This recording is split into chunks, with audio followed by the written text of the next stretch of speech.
नमस्कार विद्यार्थी मित्रांनो, आज आपण कुमार भारती इयत्ता 9वीतील जैसा वृक्ष नेणे हा संत नामदेवांचा अभंग अभ्यासणार आहोत. प्रथम आपण कवीचा म्हणजेच संत नामदेवांचा परिचय पाहूयात.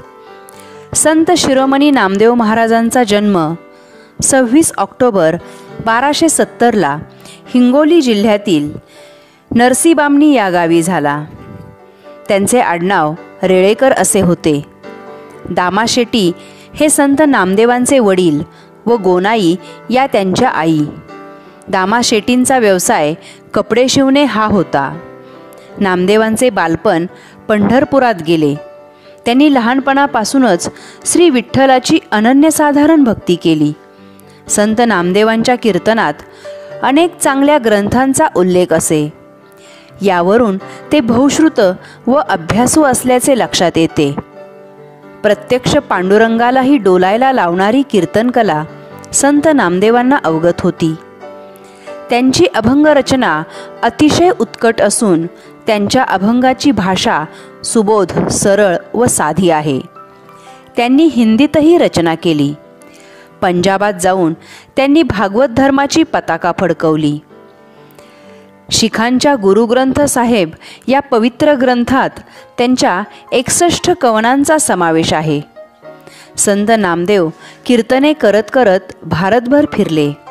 अशा या थोर संत शिरोमणी नामदेव महाराजांचा जैसा वृक्ष नेणे हा अभंग आज आपण अभ्यासणार आहोत. प्रथम कविता ऐकूयात.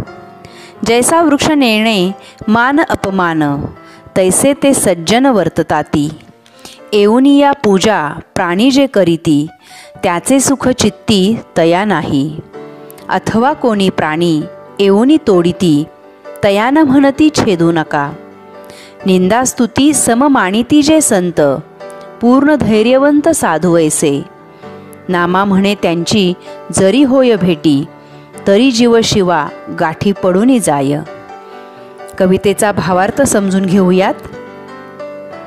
जैसा वृक्ष नेणे मान अपमान, तैसे ते सज्जन वर्तताती.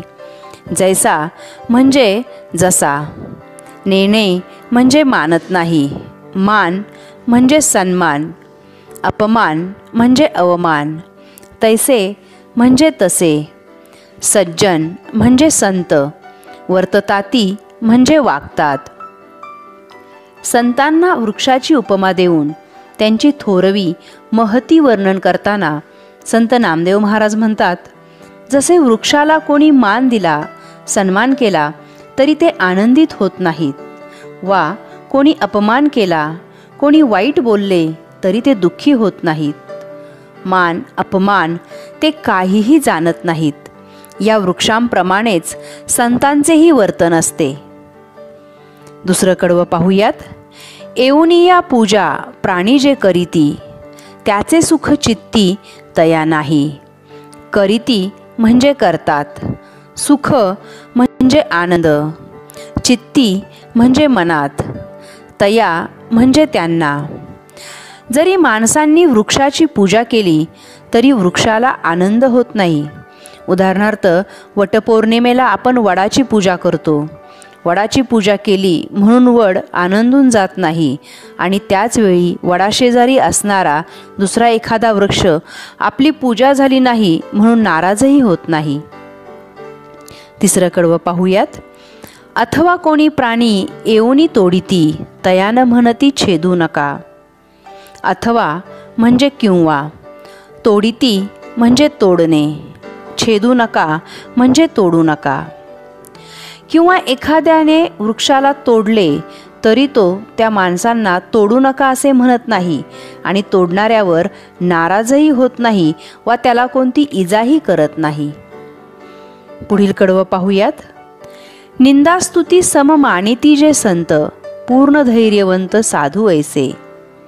निंदा म्हणजे अपमानकारक बोलणे, स्तुती म्हणजे प्रशंसा, सम म्हणजे समान, धैर्यवंत म्हणजे हिम्मतवान, निश्चल. तसेच कोणी निंदा केली, अपमानकारक बोलले वा कोणी प्रशंसा केली तरी या दोन्ही गोष्टींना संत समान मानतात. असे हे संत पूर्णतः हिम्मतवान असतात. निंदास्तुतीने ते जरासुद्धा विचलित होत नाहीत. शेवटचं कडवं पाहूयात. नामा म्हणे त्यांची जरी होय भेटी, तरी जीवाशिवा गाठी पडूनी जाय. नामा म्हणजे संत नामदेव, भेटी म्हणजे गाठभेट, जीव म्हणजे प्राण, शिव म्हणजे परब्रह्म, गाठी म्हणजे एकत्र येणे. संत नामदेव महाराज म्हणतात, अशी सज्जन संत माणसं जेव्हा आपल्याला भेटतात तेव्हा साक्षात जीवाशिवाची परमेश्वराची भेट झाल्यासारखे असते आणि अशा संतांच्या भेटीने आपल्या आयुष्याचेही सोने होते. संतांची थोरवी सांगणारी व जीवनमूल्यांची शिकवण देणारी ही अभंग रचना आहे. जीवन जगत असताना मान अपमान, निंदास्तुती यांच्या पलीकडे जाणे, स्थिर बुद्धीने वागणे, स्थिर चित्त ठेवणे हे या कवितेत वृक्षाच्या प्रतीकातून शिकवले आहे.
रूपक अलंकार अभ्यासूयात. प्रथम अलंकार म्हणजे काय ते पाहूयात. अलंकार म्हणजे दागिने किंवा आभूषणे. माणसाच्या शारीरिक सौंदर्यात भर पडावी म्हणून दागिने घातले जातात. दागिन्यांमुळे शरीराला शोभा येते. भाषा अधिक परिणामकारक व सुंदर व्हावी म्हणून भाषेला अलंकार चढवले जातात. म्हणून भाषेचे सौंदर्य वाढवणाऱ्या गुणधर्मांना भाषिक अलंकार असं म्हणतात. भाषेच्या अलंकाराचे 2 प्रकार होतात, शब्दालंकार आणि अर्थालंकार. प्रथम शब्दालंकार पाहूयात. शब्दांच्या विशिष्ट वापरामुळे जेव्हा भाषेला सौंदर्य प्राप्त होते तेव्हा शब्दालंकार होतो. अर्थालंकार. अर्थाच्या चमत्कृतीमुळे जेव्हा भाषेला सौंदर्य प्राप्त होते तेव्हा अर्थालंकार होतो. जेव्हा वाक्यात उपमेय व उपमान यांच्यातील साम्यामुळे दोन्ही गोष्टी अभिन्न म्हणजे एकरूप अभिन्न दर्शविल्या जातात तेव्हा रूपक अलंकार होतो. रूपक अलंकाराची वैशिष्ट्ये पाहूयात. या अलंकारात उपमेय हेच उपमान असते. उपमेय व उपमान एकरूप असते. हा अलंकार ओळखण्याची खूण म्हणजे वाक्यांमध्ये म्हणजे, केवळ, प्रत्यक्ष, साक्षात, मूर्तिमंत इत्यादी साधर्म्यदर्शक शब्दांचा वापर होतो. उपमेय म्हणजे ज्याला उपमा देतात त्यास उपमेय असे म्हणतात. उपमान म्हणजे ज्याची उपमा देतात त्यास उपमान असं म्हणतात.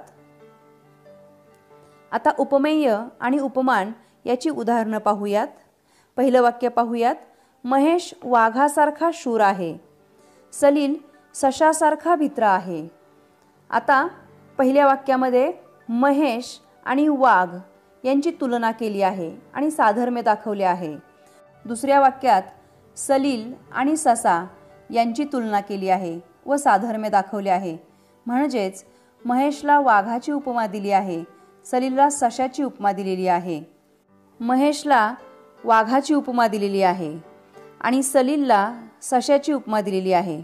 म्हणून महेश उपमेय आणि वाघ उपमान, सलील उपमेय आणि ससा उपमान आहे. पुढे पाहूयात. बाई काय सांगो स्वामीची ती दृष्टी, अमृताची वृष्टी मज होय. आता या वाक्यामध्ये स्वामीची दृष्टी आणि अमृताची वृष्टी हे दोन्ही एकरूपच आहेत.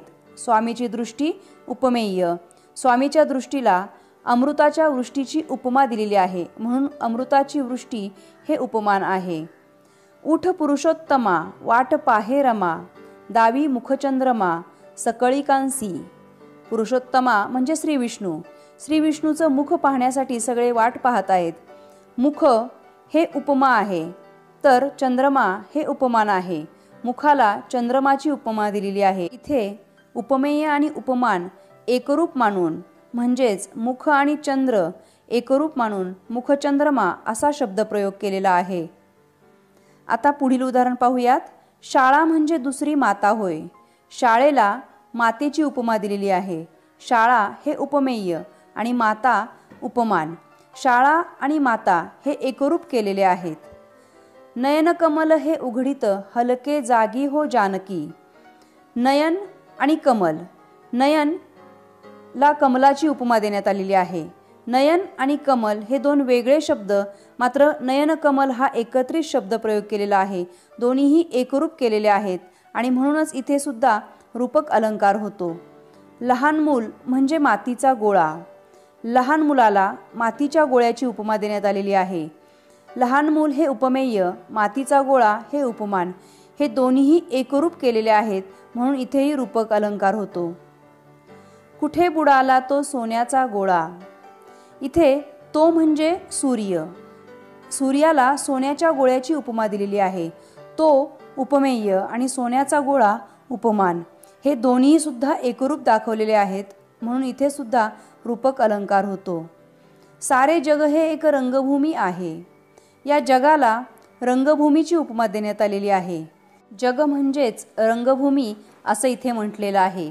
जग आणि रंगभूमी एकरूप दाखवलेले आहेत म्हणून इथे सुद्धा रूपक अलंकार होतो.